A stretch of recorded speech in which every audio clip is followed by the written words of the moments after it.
Hello, and I am Dr. Kevin Rome, president of Lincoln University. It's been a little while since I've been here, but what's up, LU? I'm delighted to be back on the air, and I'm fortunate today to be with the new police chief of Lincoln University, Mr. Gary Hill, who's newly appointed. So welcome today. Thank you for having me, sir. So this is your first week on the job. Yes, it is. Tell me what you've experienced in this short time. It's a steep learning curve from transitioning over from a county entity to a university. Just trying to get to know who's who, the expectations of our department, and currently just doing an assessment on the department to see how we can make things run a little bit better, manpower-wise and physically-wise. Okay. Well, you're a student at LU. Yes, sir. You've been in the community for many years. You've had a different role, but you've been here. So what do you think is going to be the biggest difference from your role prior to and being a student to now being the chief officer of the police at Lincoln University? Trying to get a grasp on what the students feel is security issue and safety issue, as well as the faculty and staff. That is the I know working in the county what I would consider security and safety issues, but it's going to be different since our community here on campus is a little bit more dense. Everybody's all packed in on top of each other. So just trying to make sure that I take the needs of everyone, faculty, staff, and students, and try to develop a plan that's going to meet it all. Well, that'll be an interesting process. Yes, sir. You know, when I look at your job and what you're doing, everyone's perception of safety is different. Yes. And everyone's perception of, is the campus safe, is the community safe? And you've seen it from a broader perspective. Coming in, what are your thoughts about the safety of the campus? And do you have any concerns about these are some areas that we need to address?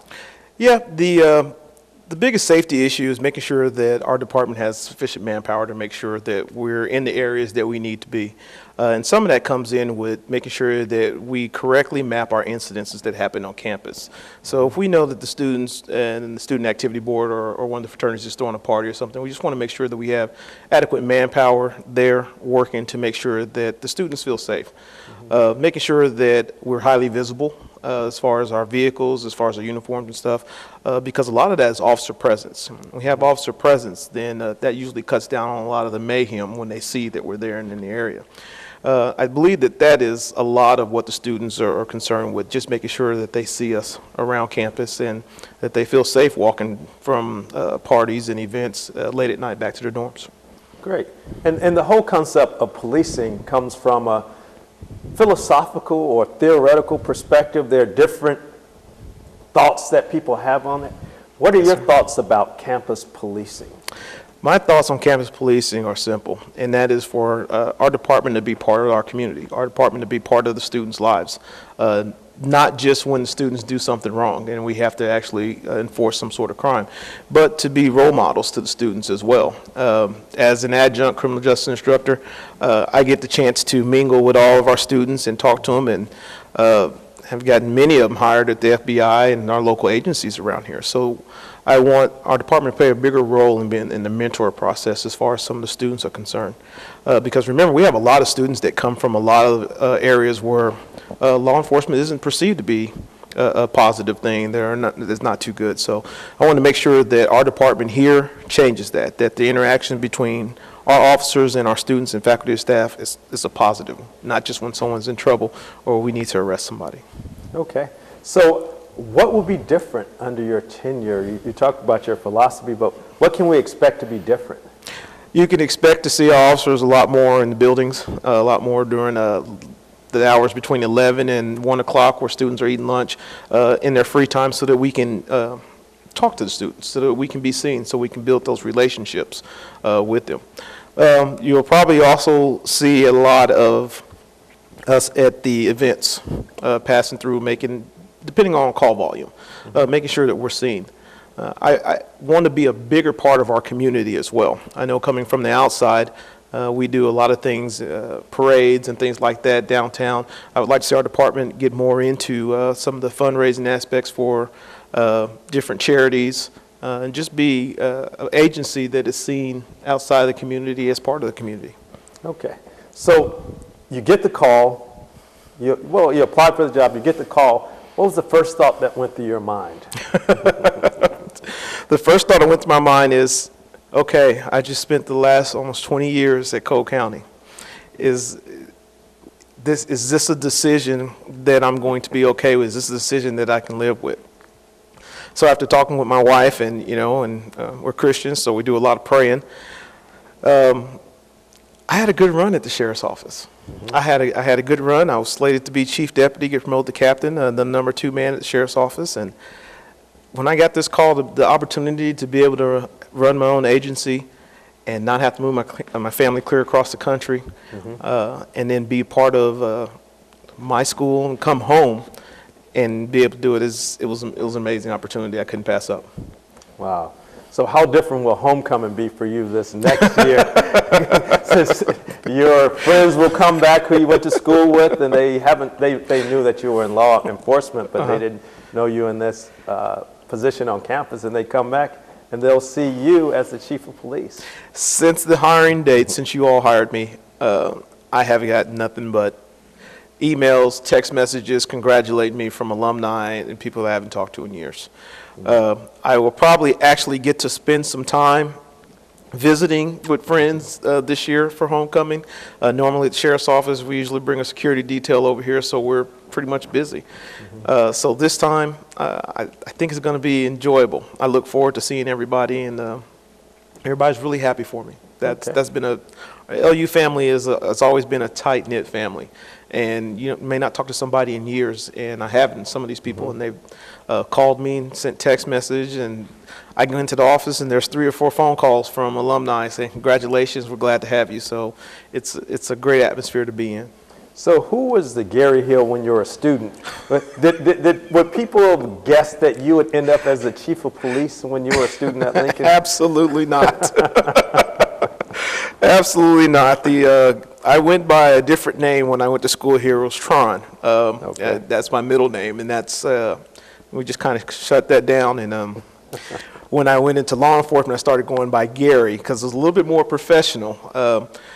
Tron was a college student. I don't think he really knew where his life was going to take him at that point in time. So I'm a lot different now than I was then. I had the opportunity to meet and talk to some people that helped me get my life on track. Mm-hmm. And other students and members of Lincoln University also helped me to be able to do that. So the person you see now is a lot more mature, a lot more life experiences. I think the maturity level of it, for the most part, has made me who I am today.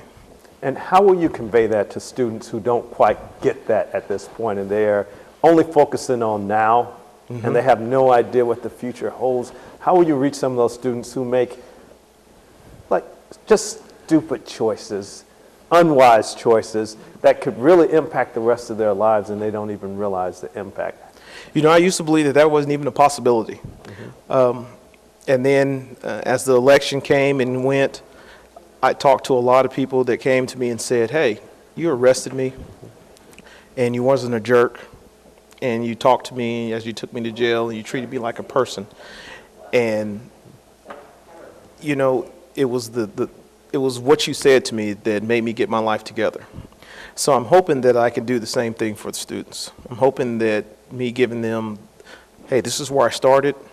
This is some of the things that I was involved in, some of the things I did. This is where I am now." So it could be anybody. Change is a breath away in your life. Mm-hmm. Today might be going horrible, but you wake up tomorrow, and tomorrow's a new day. Mm-hmm. A new chance for you to experience different things and make different choices in your life. So that would probably be the biggest message that I could relay to them. Oh, because you'll be in a position now where you will deal with students, yes, who've made decisions, and you will be in a position to really impact their lives. And they may not see it now, but over the long haul, when they come back in 20 years and they see you, and they'll be able to share their stories. And that's the great thing. We were talking off camera a little earlier about the difference in universities, yeah, and being in the county, but think about and talk about the impact of being in an educational environment. What are your thoughts on that? Students come here for the higher learning aspect of it. A lot of the students that come here are leaving environments that aren't the best environments in the world. So it's important that we as the faculty and the department show them, yeah, there's a different world outside of where you come from. The choices that you made, the things that you've done, all that stuff is just a choice away from being gone out of your life. Mm-hmm. And so being here at an academic institution, for me, is being able to tell people, hey, you came here for a reason. You came here to be better than what you were prior to getting here. And we're here to help you do that. So for me, that's definitely my message for these kids coming from some of the places that, again, aren't too good places. Wow. So that'll be a great benefit for my students. And I know that happened with our prior chief, who was also an awesome leader of the students and the department. But with you coming in, you have an opportunity to shape that now, and I'm Yes. sure our students will benefit from that. And so now you're going to interact with the faculty and the students and the alumni, but how will you set your mark? How will you set your mark on the university? The plan is to make sure that we get out into the community, and I want the community, our Jefferson City, I want them to see Lincoln University Police Department as an asset to our city. I want to be able to participate in the parades. I want to be able to participate in some of the events that Jefferson City has going on. But I also want to be able to establish programs for our officers and our students. I would love to have an intern program through the criminal justice program for our agency. I would love to start a program to where we bring kids here for the summer. We have a farm out here with the cabins out there off of Highway 54 in Collier. To be able to start programs like that here and have people look at Lincoln University as a starter point for their children who are getting close to junior high school and high school age, to show them that, hey, college is an option.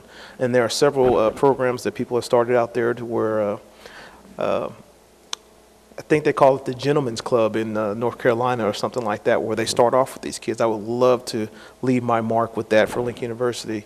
I know you guys do it with the freshmen in the summertime, but I would love to catch some of the 7th, 8th, and 9th graders, get them involved in a program like that so that they can see that, hey, higher education is going to be fun. There are people we can talk to. I don't have to be scared of this. So that would be the mark that I would want to leave, community service here at Lincoln University. Okay, we have about a few more minutes before we take a break, and then we'll come back. So before we leave, I asked you the first thing that you thought whenever you were offered the position. After you did the thinking, what's the first thing that you did? Did you celebrate? How did you respond to this opportunity? We did celebrate. Me and my wife actually did go out to dinner. Several of my coworkers from my last employment took me out to dinner, and we celebrated, as well as Sheriff-elect Captain Wheeler. So we did a lot of celebration, and it's good. There are a lot of people.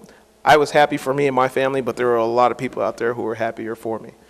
So yes, the thought of, like I said, once I got past the initial, man, I just spent 20 years at a department to now, okay, now I'm the head of my own department, and that's when I got excited again. Well, great. Again, I am Dr. Kevin Rome, president of Lincoln University, and I'm here with Gary Hill, the newly appointed Chief of Police at Lincoln University, and we'll be right back.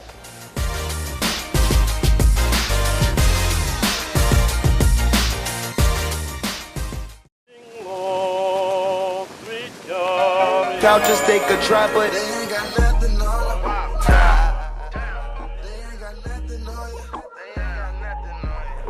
Most people know about Rosa Parks, who refused to give up her seat on a bus in Montgomery, Alabama.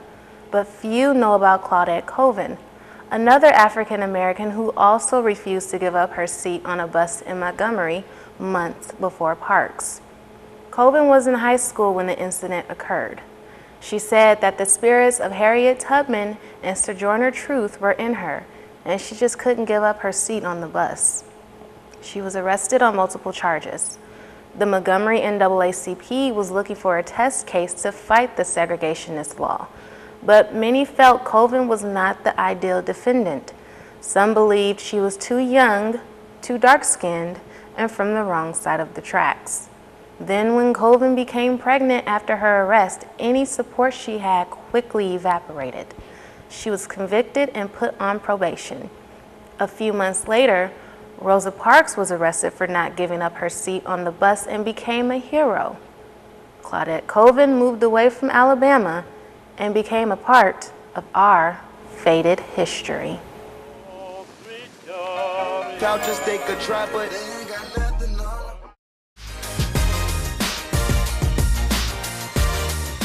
Hello everyone, I am Dr. Kevin Rome, President of Lincoln University, and welcome back to What's Up LU. I'm here today with Gary Hill, newly appointed Chief of Police at Lincoln University.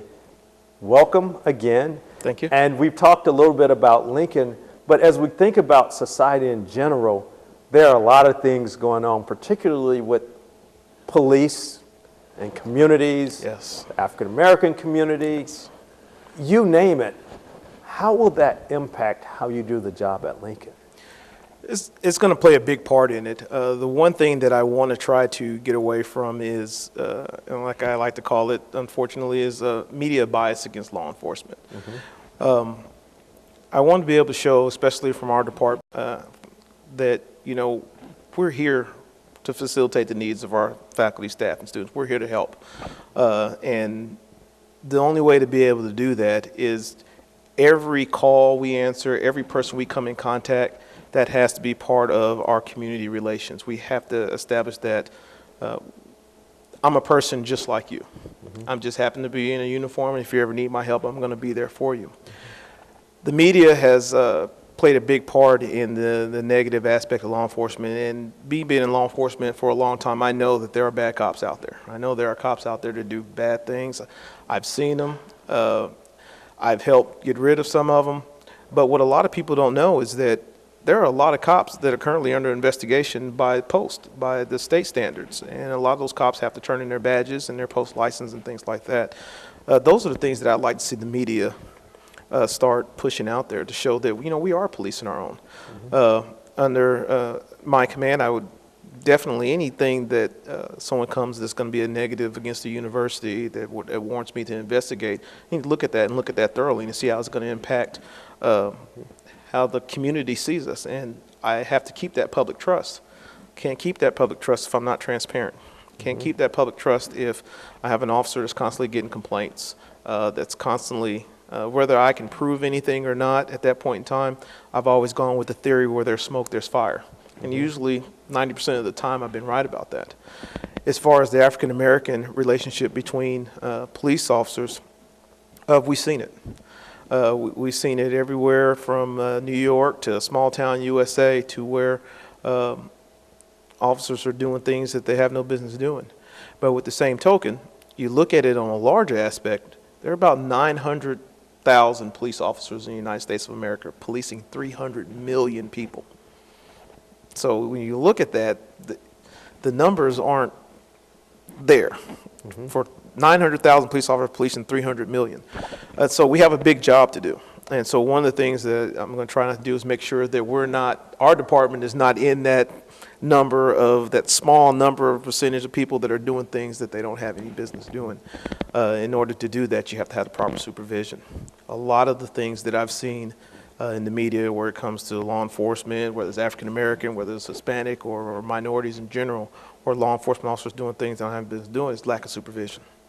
When you have lack of supervision and lack of leadership, then those things go on. My philosophy is what you accept is what you teach. So if I accept bad behavior from my officers or officers in my jurisdiction, then that's something that I'm accepting, and we won't stand for that. Well, we're happy to hear that. Also, one of the things you talked about during the interview process was training. Tell us a little bit about your philosophy on training and how that might be different from what has happened in the past. I'm a big training person. I ran the police academy here, the nighttime courses. That's how I was able to become a police officer, because I had to go to nighttime course. But training has to play a big part, because a lot of the bad things that happen is usually because your officers weren't trained right or don't have the training to be able to do the job that they're currently in. And so what ended up happening when they don't have that training is they make bad decisions, or they do things sometimes even unconstitutional. So in order to correct that problem, we have to establish a protocol in which every officer has a certain level of basic training, not just out of the academy, but once they start working for their agency. And so what I've looked at LUPD is making sure that all of our officers are trained to be a field training officer, which means that they will train the new officers that come in. In order to do that, they have to go to a school, which is 40 hours over at the Highway Patrol. Very, very economical. There's another program that they have. It's called First Line Supervisor School, in which all officers need to go to that because one day they may be taking their supervisor's place. And any of the supervisors that we currently have at the office right now will be going through executive management training. And that is to make sure that I train all the staff who are supervisory up under my command, that they're able to take my job one day and be able to proficiently do the job. The other training that they'll have to engage in is basic crime scene investigation and evidence investigation. That is going to be our standard at LUPD to make sure that all of our officers go through that. And the good part about that is we can get all that training here. We're lucky enough to be here in the Capitol with the Missouri State Highway Patrol, who has an academy that offers those classes every year. Okay. So that's the level of training that I want our officers to have. Well, great. One of the things that has been sort of controversial in the country and adopted by others are body cameras. And Yes. I think Lincoln University was proactive in obtaining body cameras. Yes. What are your thoughts on that? And was that the right thing to do? Or? I believe so, absolutely. And the reason being is body cameras show they don't always catch everything, but a lot of times they do catch when we're dealing with a student, and we'll say the student decides to call home and tell his parents, the officer treated me with the utmost disrespect, and I was so respectful to him, and then we come back and re-roll film, and that's not actually the case. Even when dealing with traffic stops and sometimes catching things that we wouldn't normally catch when we go back and review the video. So for us, it breeds that transparency. So if the officer, by policy, he should have it turned on every time he has an interaction with the public, via whether it's negative or whether it's positive. That camera should be rolling when he's interacting with the public. That way, again, we show that transparency when someone says, hey, you know, I saw your officer was talking to this person and you know, he wasn't a nice person. That's an easy fix. Let's go back and let's see. If we don't have that actual film, then I know that there's a problem with my officer. I know that my officer's running around here violating policy. And again, that's how we fix those problems. And then we bring them in and say, hey, you need to make sure that you turn your camera on. I said, this is your first warning. You know, that's how we fix those and keep our things wired tight at the department. But for us, the cameras is a transparency thing, and for the public to be able to trust us as well, because unfortunately, we can't be drunk or high or anything like that when we're dealing with the public, but oftentimes the public that we deal with and some of the people that come on campus who will be pushing off are, and we just want to make sure that we're doing what's right. Okay. One of the perceptions that I heard from time to time in the community, whether true or false, and maybe you can dispel this or reinforce it, is this sense of it not being safe at Lincoln University or in this area, and you have had a chance to see crime and activity throughout the county.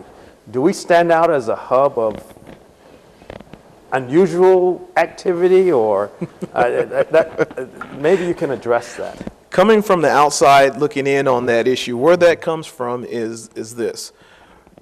Because of Lincoln University, we get a lot of students that I don't even want to say students, we get a lot of people that come here and try to prey on our students.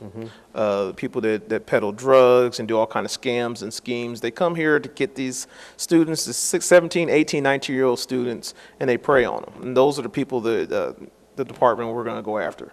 Don't even live on campus. And so what they've done is they've found a way, and some of these people are African American, they have found a way to do their crime outside of Lincoln University, and then when troubles come, they run to Lincoln University and try to blend in with the surroundings to make it look like they're a student. It's like, oh, I'm on campus, I'm on home base now. You know, so that is, from the law enforcement perspective, that is where a lot of that has come from. And the preying on the actual students. Which happens all over the country. It happens all over the country. A lot of the things that as far as the safety aspect of it, there's nothing going on campus at Lincoln University. It's not going on all over all Cole County. Being able to work the whole county, I can tell you there's nothing going on campus that's not going on all over the county. My perception of the university, as far as crime is concerned, we have every semester a couple of students that do things that normal 17, 18, 19-year-old students do when they make bad decisions. No more, no less. So it's what you would expect. Yes, sir. Absolutely. But it's not unusual activity or not at all. A significant number. Well, we have a few more minutes. What's the message that you want to leave with anyone out there about your role, Lincoln University, and how we're going to move forward? Well, what I'd like to say to the students and faculty and staff is I can't do this all by myself. We all have to work on this together. One of the biggest things is trying to get people to understand that we have to police ourselves. And if we police ourselves, a lot of times law enforcement won't have the opportunity to get involved because we're policing ourselves. And so that means if you see something, say something to somebody, especially our office is something that we need to deal with. Two, we don't solve crimes because we're smart. We solve crimes because our community tells us things. So when we're in the process of doing an investigation or something like that, you have to talk to us. You have to cooperate with us. You have to tell us things because there are a lot of people out there with information that we need to have in order to solve crimes and make things better. But I know the no snitching policy and rule that comes along with talking to the police, but we need that information. And in order to make our campus more safe, we all have to work together, and it's everybody's responsibility. Well, thank you so much for being here. Welcome me. to the campus. We're looking forward to your tenure as chief. And I hope everyone listened to you. It's a collective. It's not just the police. It's everyone working together to make our campus and community safer. And we look forward to the police and Lincoln University being involved in the community, having a presence in the community, especially with the Wellness Center opening and us having more community members on the campus. We want to make sure that when they arrive on campus, they feel comfortable and they know that this is a safe environment, and that safety is the highest concern for any university or any agency in the country, and we are pleased to have you leading those efforts. So thank you, and welcome home. Thank you, Dr. Rome. All right, well, thank you all for tuning in with myself, Kevin Rome, President of Lincoln University, and Gary Hill, the new Chief of Police at Lincoln University. We welcome you to the campus. We look forward to the Wellness Center opening up and all of the community members coming to our campus and us all interacting in Jefferson City. So thank you and have a wonderful holiday.